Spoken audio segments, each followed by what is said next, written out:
ဘာအတူဆုံးစစ်ပွဲသို့မဟုတ်ဗြိတိန်နိုင်ငံရေးပြည်ပခါ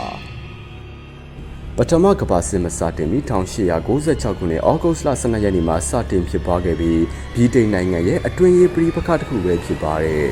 ။ကိုလိုနီဒေသရရှိဖို့အရေးကြိုးစားနေတဲ့မွတ်စလင်လူမျိုးဆူလတန်တေဆုံးမှုနဲ့ပတ်သက်ပြီးဗြိတိန်အာဏာပိုင်များနဲ့မွတ်စလင်များအကြားအငြင်းပွားဖွယ်ရာများဖြစ်ခဲ့ကြပါတယ်။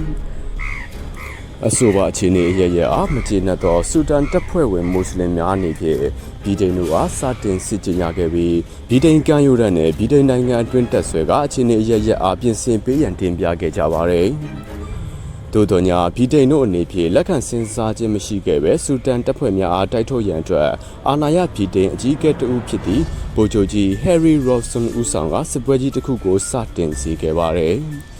အဆိုပါစစ်ပွဲဟာ38မိနစ်ခန့်သာကြာမြင့်ခဲ့ရပါတယ်။